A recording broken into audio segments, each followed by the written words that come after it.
ரஷ்ய நாட்டு அறிஞர் டால்ஸ்டாய் உலக புகழ்பெற்ற எழுத்தாளர். சரிங்களா?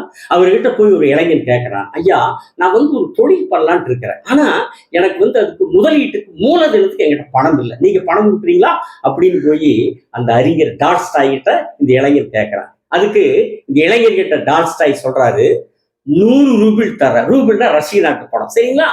அந்த 100 ரூபிள் தர்றேன், ஆனா நீ உங்ககிட்ட இருக்கிற ஒரு சுண்டு வரல எனக்கு கொடுத்துறணும் அப்படிங்கிறார். சுண்டு வரலா அப்படின்னு அதிர்ச்சி ஆயிடுறான். சரி, 1000 ரூபிள் தர்றேன், 1000 ரூபிள், ஆனா நீ உன்னோட ஒரு காலை கொடுத்திருந்தாரு. ஐயோ காலா அப்படின்னு பயங்கர அதிர்ச்சிக்கு ஆளாகிறான். அடுத்து சொல்றாரு, 10,000 ரூபிள் தர்ற, 10,000 ரூபிள், ஆனா நீ உன்னோட ஒரு கண்ணை எனக்கு கொடுத்திருந்தாரு. ஐயோ கண்ணான்னு பயங்கர பேரதிர்ச்சி காடாகி இங்க நின்று இன்னும் என்னென்ன கேட்க போறோம்னு அங்கிருந்து ஓட்டம் எடுக்கிறதுக்கு ஆரம்பிக்கிறான். தப்புனா அவர் அந்த பையனை சட்டை பிடிச்சி இழுத்து நிறுத்தின டால்ஸ்டாய் சொல்றாரு, நான் உனக்கு 100 ரூபிள் தர்றேன், ஒரு சுண்டு வரல கொடுனேன், ஆனா உங்ககிட்ட கையிலையும் காலில் 20 விரல்கிட்ட இருக்கு. உனக்கு 1000 ரூபிள் தர்றேன், ஒரு காலை கொடுனேன், ஆனா உங்ககிட்ட 2 கால் இருக்கு.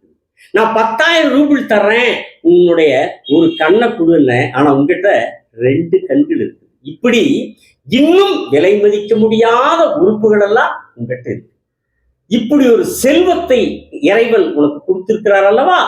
இந்த உன்னுடைய உடல் உறுப்புகள், உடல் அப்படிங்கிற இந்த செல்வத்தை வச்சுட்டு நீ உழை, நீ வாழ்க்கையில் உயர்வாய் முன்னேறுவாய் அப்படின்னு டால்ஸ்டாய் சொன்னாராமா.